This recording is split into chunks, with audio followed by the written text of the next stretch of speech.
Hello and welcome to another Sprues and Brews unboxing. Today we are looking at Warhammer Underworlds Gnarlwood, the latest season for Warhammer Underworlds. So first of all, I want to say a massive thanks to Games Workshop for sending us a free review copy to have a look at a little ahead of time. In this video we'll be looking at the new Gnarlwood set, having a look at the miniatures, checking out the sprues, having a look at what's changed if anything within the game. There's an introduction of a new format in here, Nemesis, which is similar to the Rivals Plus format that some events have been running recently. So with that in mind, the box actually contains not just a deck for each of the warbands in the box, but also two universal warbands that can be used by any warband. So using the Rivals format, you could take any of those two decks that were included in addition to the two warband specific ones and use them with any of your existing Underworlds warbands. Or alternatively, you could dip into the Nemesis format and make a deck just mixing the contents of one warband specific deck plus one of the two rival decks in here. So that's cool as the first like official incarnation of the kind of Rival Plus format in the form of Nemesis. So we'll have a look at all those, we'll have a look at the decks, we'll see how the decks differ from each other as well. I assume there'll be different play styles for each of those decks, so again, despite whatever warband that you've got, you'll be able to use them, so that's really, really cool. And then towards the end of the video, what I'll do is have the miniatures painted up as well, so have a look at the miniatures and see what they look like. And obviously we'll look at all the cards and see how all the warbands play and all that stuff as well. But yeah, lots of stuff to get dug into. Underworlds is a really fun game. You've got a bit of a mix of different play styles that you can do. Obviously you can go super easy with Rivals and just use the decks out of the box. Or alternatively, you can go for the full-on deck building experience and use a whole range of cards to craft your deck. And obviously the new Nemesis format gives you a nice midpoint between the two, where you've only got a limited pool to draw from. So yeah, lots of really fun stuff. So what we'll do is crack this open. So let's have a nosy inside. So first of all, we'll have a look at the sprues first. So we get two new warbands in here, the Gnarlspirit Pack and the Sons of Velmorn. So the Gnarlspirit Pack they look like they're a chaos tribe. The write-up on Warhammer community suggests that they're kind of like an outcast tribe though, that are now a bit more feral and worshipping the kind of like nature spirits of the Gnarlwood, so that's pretty cool. Obviously when we get to the main rule book, we'll have a look through the lore and see what is new about these guys, but yeah, the models look really, really good, and I'm looking forward to building them up.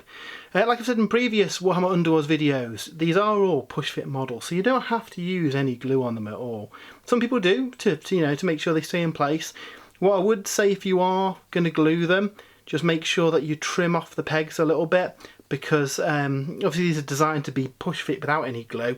That extra couple of millimeters of substance there will cause them to kind of poke out a little bit. So if you are gluing them, just cut down the pegs and then they'll stick together no problem. So yeah, these look really cool. Like I say, what we'll do at the end of the video is have these built up and painted as well, so we can see what they look like.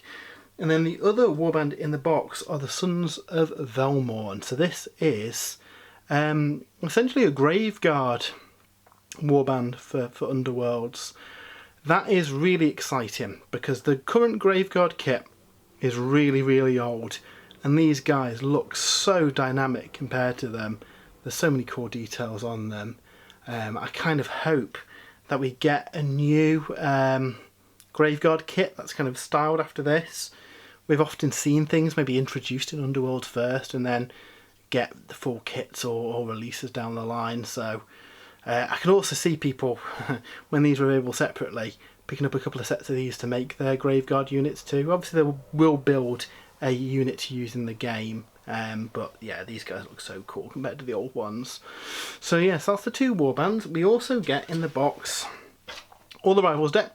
We'll have a look at those in a little bit. You've got 4 decks in there, one for the Gnarlspirit Pack, one for the Sons of Velmorn, and then you've got 2 Rivals decks that can be used by any warband as well, so that's pretty exciting. We'll have a look at those shortly. We also get enough dice for everything, including magic dice. And then underneath here, we have got assembly instructions that we'll look at shortly. The full rulebook, which looks a big, chunky rulebook. They mentioned on Warcom that this is kind of revised to make it easier to learn how to play the game.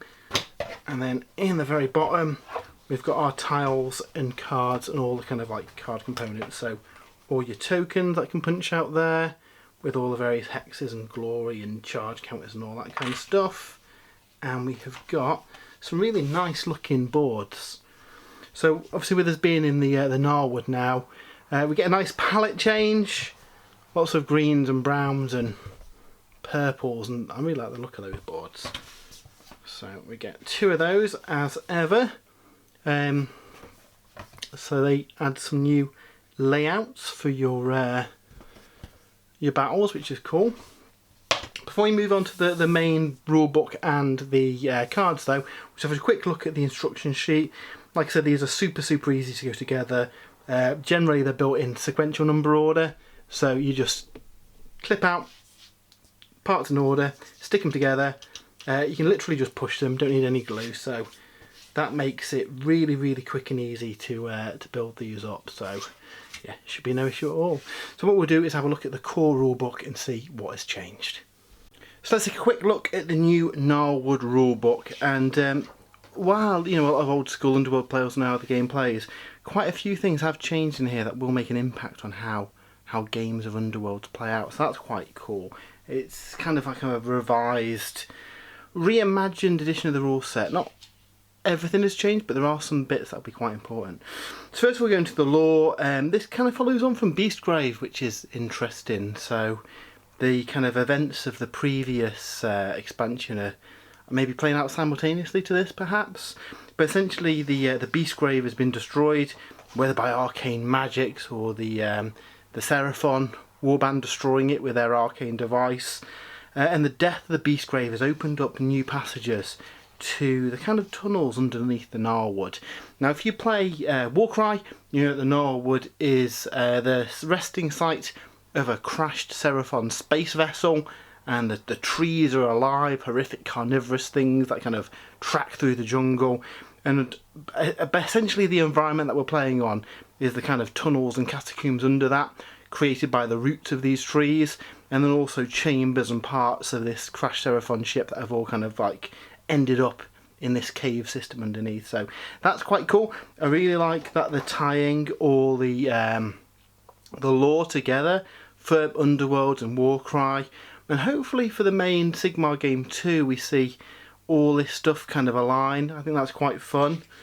So yeah, we learn about the Warband as well. The Chaos one's really interesting because they're kind of outcasts from their other Dark Oath brethren, and it seems that they kind of worship an animal spirit.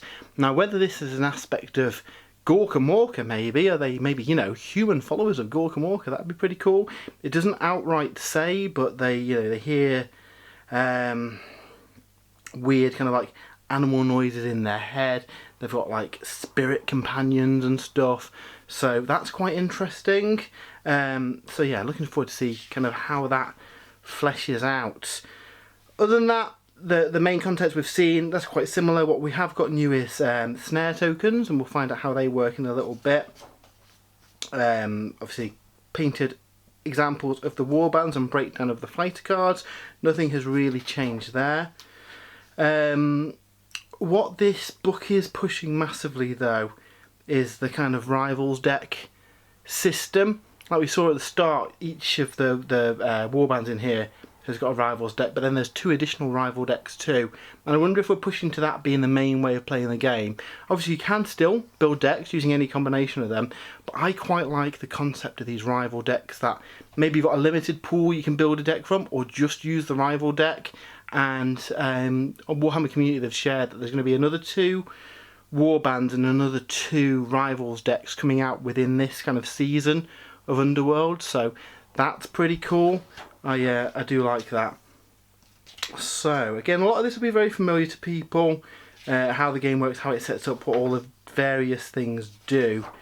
When it comes to new stuff, really it regards kind of movement and charging, and then these snare tokens and the stagger condition as well. So stagger, a little bit further on, it gives us some rules of how stagger works, but essentially the biggie really is it gives your opposing player a reroll against you when you're staggered, and there's quite a few ways in these different decks to put that stagger effect on, and obviously the snare hex is another way of doing it too. So that's pretty interesting. So what? Oh, stagger also breaks guard as well, so that's another way of getting rid of a guard token. Now, what used to be the case is that when you had a move token on you, you couldn't move again. That has now gone. You can make as many moves as you like, so that's pretty cool. You can't make a charge action when you've got a move token on you, but you can continue to move around. So if you've got a warband that relies on maybe moving on to different objectives or just trying to get across the battlefield, being able to make those multiple move actions is really cool. And it also makes some of those cards that basically move and put a move token on even though it's not a move action a little bit more intuitive. So I quite like that change. Equally, charging when we get to there has changed a little bit too. So, where are we? We'll just pause quickly at stagger. So if an attack action has the stagger keyword, after that attack action, if it succeeds, give the target one stagger token. If it happens before the reaction step after that attack action, if the card tells you to stagger a fighter, blah blah blah. A fighter with one or more stagger tokens, remove the guard token, and then when the fighter is the target with an attack action, the attacker's player can re-roll one attack dice in the attack roll. So that's a pretty good thing to put on somebody to eliminate the guard and give you a re-roll against them. So that's pretty cool. So charges. So previously, if you had a charge token on you, you couldn't do anything. That has now changed. If your entire warband has got charge tokens on it, so say if you've got a small, I don't know, a 3-man warband and they all charge, you could use an action to then attack once they've all got charge tokens on them. So that's pretty cool. It means that I guess you're not wasting your activations by going, you know, charging all out with all the guys. It means that once they are all charged, one of them may be able to attack as well. So that's good for aggressive warbands too. And obviously a lot of the, you know, very offensive decks where maybe you were limiting yourself a little bit in the number of attacks you could get off by charging.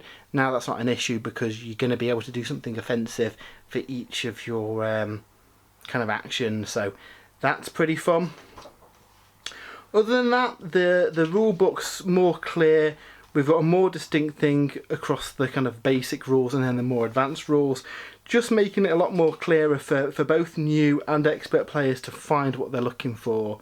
So that's always a really good thing within a rule book, trying to find the clarity of the rules and how it works without lots of flipping back and forth. So I would say this is definitely the best laid out Underworlds rule book. And obviously those rules changes here will impact older players too. So yeah, just bear them in mind if you are an existing player. That may change some of your tactics and what you do with your warband during the game too. So personally, I think that's a cool thing, and you know, it's not a bad thing, the game evolving as it goes on. As ever, you get a full glossary in the back as well, which is really handy for seeing what those different keywords and abilities on cards do as well. So nice kind of concise rule book. Again, nice breakdown of how combat works on the back and the turn sequence. I can't remember if there was kind of inspire steps called out in the previous rule set. I can't remember now, but there are a defined inspire step where things will inspire in now. So that's cool. But yeah, really, really cool. What we're going to do now is have a look at the various cards that come for the warbands in the box. So first let's have a look at the Sons of Velmorn, the undead warband. These are pretty cool. All their weapons have got a Grievous on them, so on criticals they do additional damage, which is pretty cool. And kind of like tying into that, if an attack action is a critical and they're the attacker or supported the attacker, they inspire. So that kind of plays off the fact that you're looking for these criticals to do additional damage. A lot of the kind of grunts, like this guy, have also got this sibling rivalry reaction, where after the final power step of the round, inspire one friendly fighter that has the same ability. So basically, at the end of each power step, one of these is going to inspire. So that's pretty fun. When they do inspire, essentially it ups the damage of the The white axe also gives it cleave and shield up. Interesting. So on a critical you give the fighter 1 guard token. That's pretty cool. So we've got him. We've got Marshal Fulk Velmorn. So he's got the same sibling rivalry rule on him. Again, Grievous on his weapon. And again, inspires. Gets the additional damage and the shield up, same as the other one. We've got Sir Jerden Falseborn. He looks pretty cool. Massive 3 damage on his Tomb Blade. 5 wounds on him. Bit of a beast. Again, same inspire condition with the critical hits.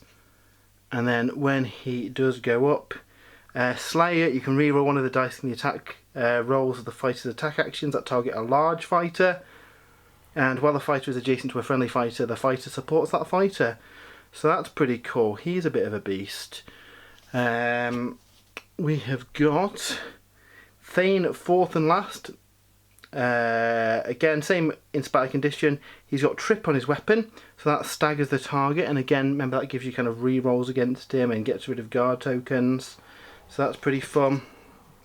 When he inspires, he gets Scything and Grievous. That's cool. So you can choose whether to use the kind of trip profile or the Grievous profile. That's pretty nice. And then we have King Morlock Velmorn. Again, Grievous on his blade. Deadly command. After the fighter's activation, give him a command token.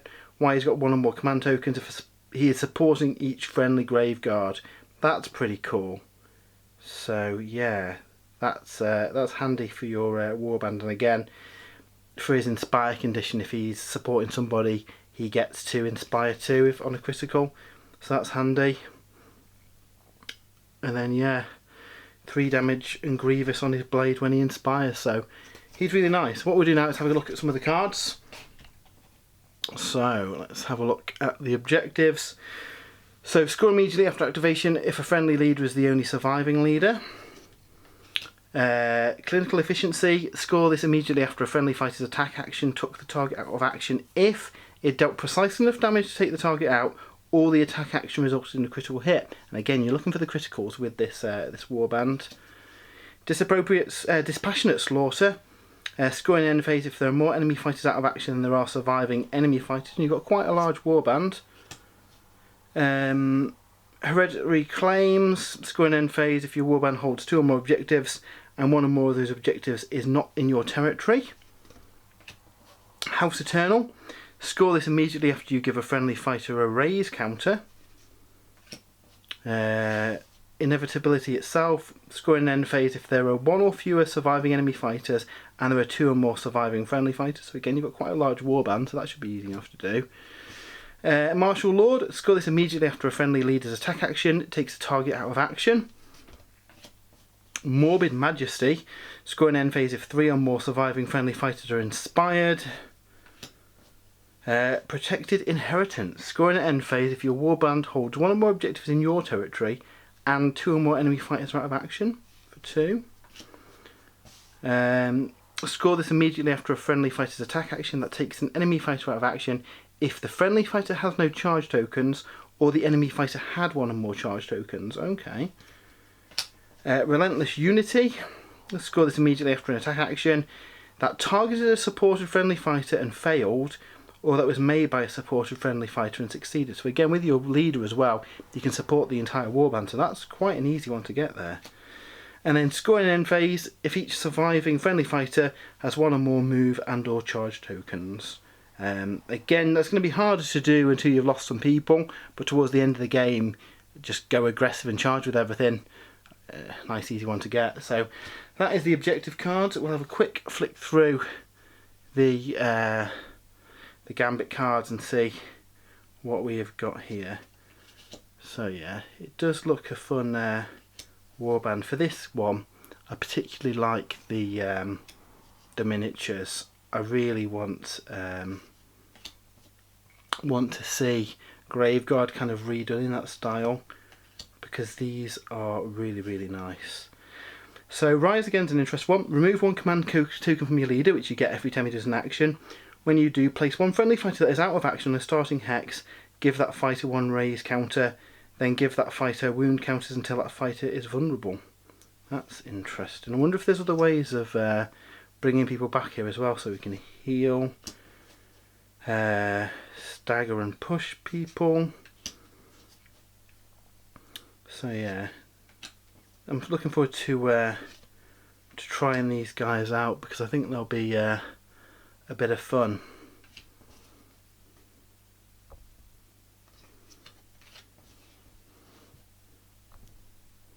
Apologies, the camera's going hunting today.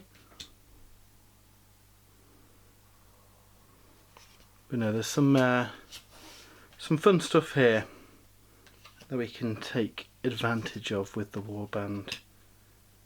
I do think it's nice now that we've got these rival decks for each Warband. It makes it a little bit, I don't know, maybe easier for new players to get into the game, rather than having to immediately try and build a deck. You've still got the option of building decks, but the rival format makes that quite fun. So again, here we've got another way of raising for your Warband. So after the first power stepping around, place one friendly Graveguard that is out of action on the starting hex, give them a raise counter and then wound counters until they're vulnerable. While this fighter has one or more command tokens, +1 to the fighter's Baleful Tomb Blades, and that's a pretty cool one to stick on your leader as well. So now we come to the Gnarlspirit Pack, the more chaotic of the two forces in the box. And these have got quite an interesting mechanic with struggle. So they've all got this: at the start of the fighter's activation, you can give the fighter one spirit counter or remove this fighter's spirit counters. And basically what spirit counters do, if they've got one, they'll get some kind of benefit. So this guy gets +1 defense and he becomes a beast for the purposes of rules. But if you remove a spirit counter from them, they then inspire, which is really, really cool. They become really, really strong. You've got different effects on them. But as soon as you put a spirit counter on it, he then uninspires. So it's a case of kind of managing these two states where you flip back and forth between the two profiles on them. So that's quite interesting. So for example, for this guy, you've got defense and you've got a beast. So there's some cards that will work on that. However, remove it, flips over his Beast Breaker. So friendly beasts within 2 hexes can hold objectives, and you can re-roll 1 dice in defense rolls for those beasts. So really, really interesting that you've got those two states to flip between, and that's something that's on all of these fighters. So this guy, while he's got a spirit counter on him, his +2 move is a beast, is flying, but then remove it from him, and yeah, he gets suitably souped on his attacks. And I think his defense on there as well.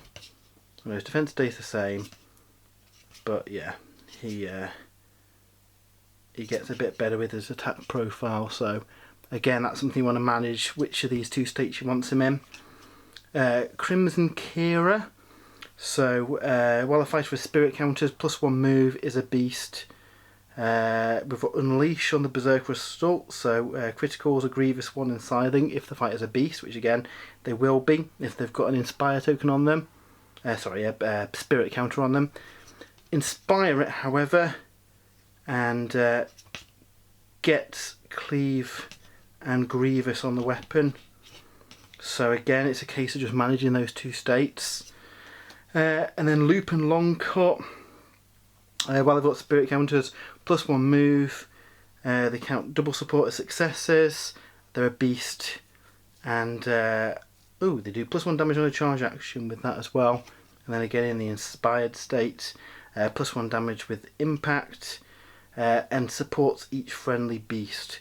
So again, you're going to want to work out kind of which of your warband you want beasts, which ones you don't want beasts. One of the fighter allowed beasts to take objectives and stuff, so there's going to be quite a lot of management of those two states, so that seems quite fun. We'll have a quick look at the objectives on here too.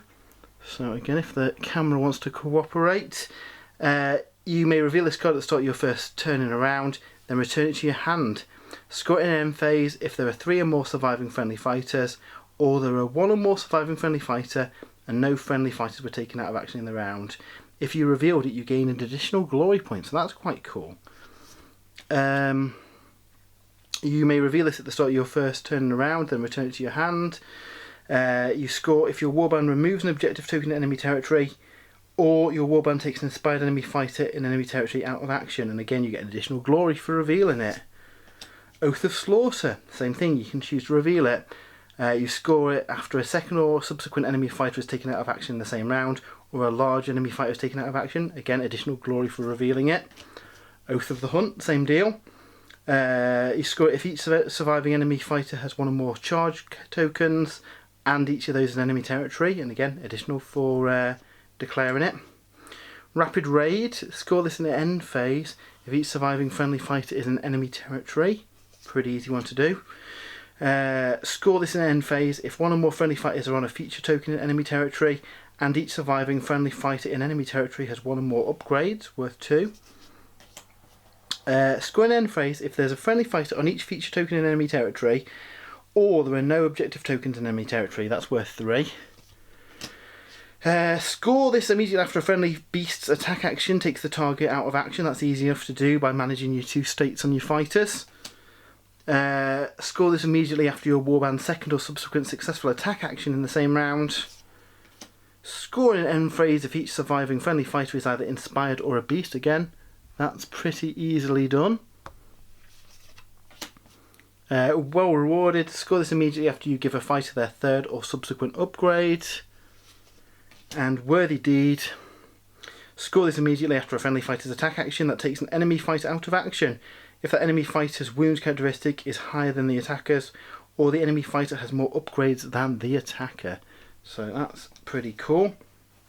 And again, we'll have a quick flick through the other cards. Again, I'm going to do a full write-up on the website with all the best ones as well, so I just want to kind of give the highlights on this one here.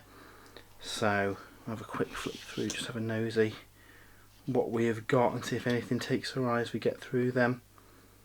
Again, there's ways of removing feature tokens, so that plays off your card that wants to kind of remove them. Yeah, there's lots of stuff that interacts with beasts or spirit counters too, so that's pretty fun for these guys. These seem a bit more,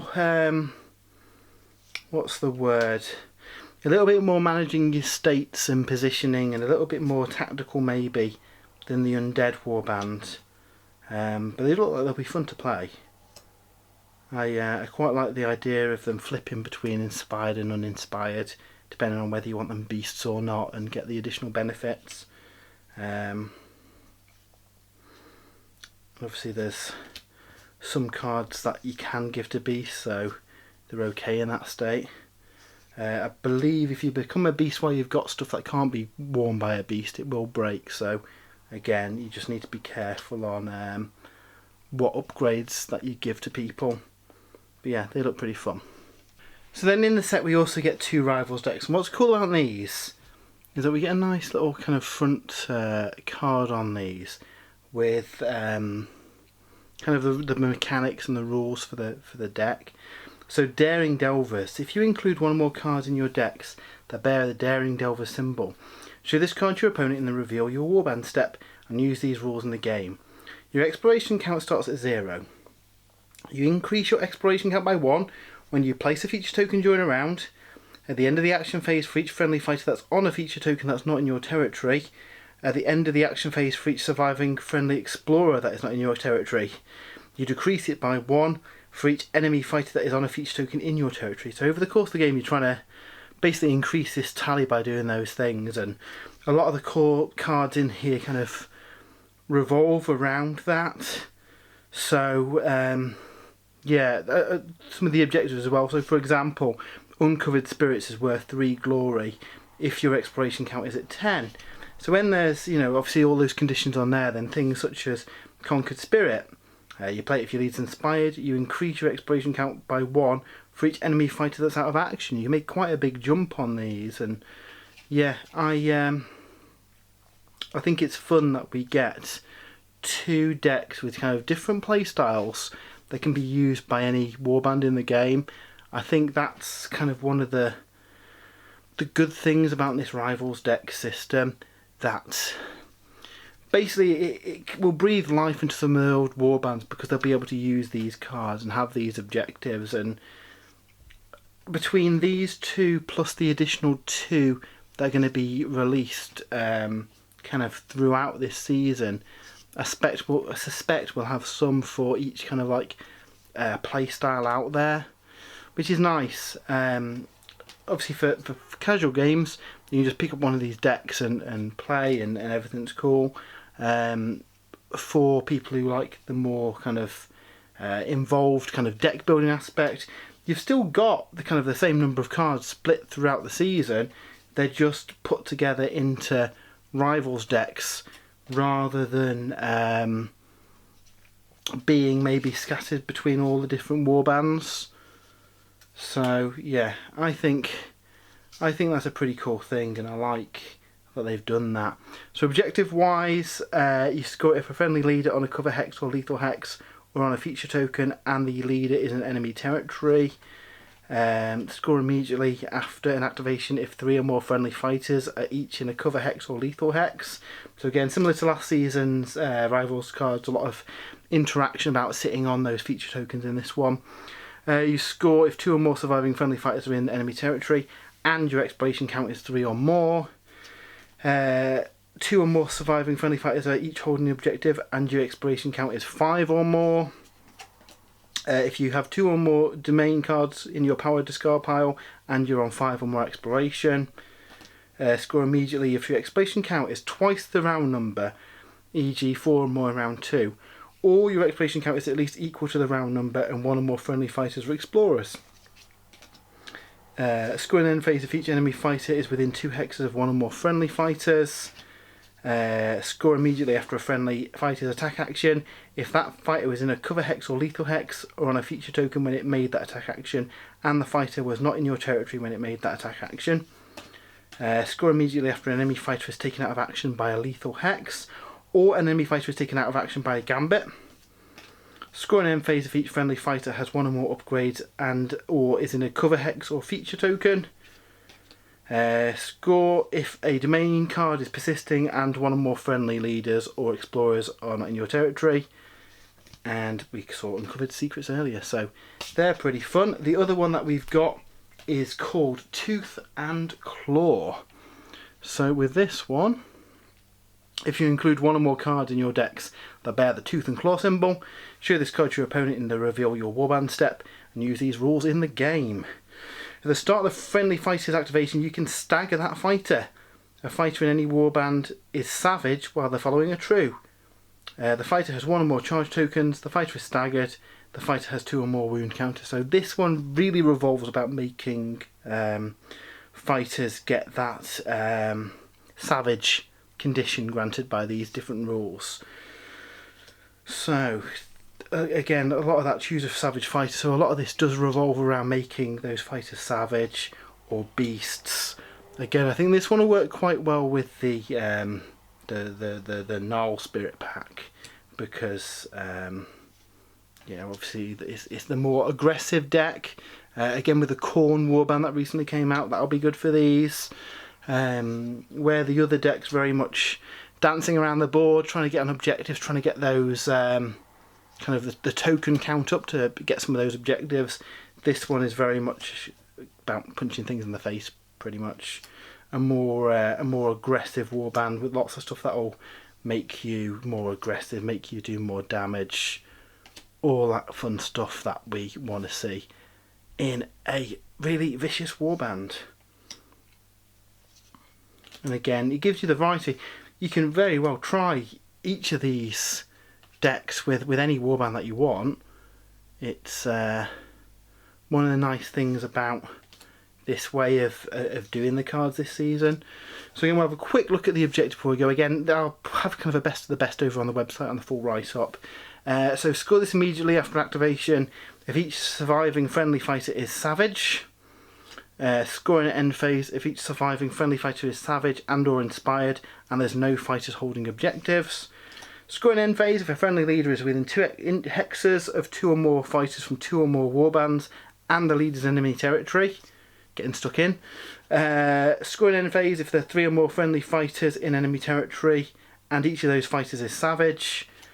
Scoring at end phase, if each surviving friendly fighter is in enemy territory and there's no enemy fighters in your territory, again some quite high scoring ones here. Scoring at end phase if each enemy leader is out of action. Score this immediately after a friendly fighter's attack action that took the target out of action if that friendly fighter was savaged before you activated them. Score this immediately after a friendly fighter's attack action that took the target out of action if that friendly fighter was supported by one or more savage fighters. Scoring at end phase if each surviving friendly fighter has one or more move or charge tokens. Score this immediately after a savage friendly fighter's attack action takes the target out of action if the friendly fighter is in enemy territory or the target was an enemy leader. Score this immediately after a savage friendly leader's attack action if the target was taken out of action and that was the second or subsequent fighter your leader is taken out of action. And then score this immediately after a friendly fighter's attack action if one or more enemy fighters are vulnerable. So sadly with the house move I've not had a chance to quite get the Warband finished, but I will be working on these and getting them up on our social media as soon as possible. And what I'll do is I'll update the post on the website with the painted miniatures as soon as I've done them. But I still wanted to show off the assembled miniatures at the end of the video just to show what they look like. So I've started work on the Grave Guard and they are really, really nice models. Particularly the big brute. Just started blocking in the silver and the blue, so quite a lot of work left to do on these guys yet, but they are so nice. Compared to the current Grave Guard, I wish they all looked like these. They're so dynamic. They're a little bit old now, the Grave Guard. They're still a great kit, but just compared to these are really, really fun. They're going to be great fun to paint as well. Obviously these are push fit, so you can probably leave the shields and stuff separate if you want to make it a little bit easier to paint them. I never glue any Underworlds figures, I just push fit them. I find they fit better than using glue.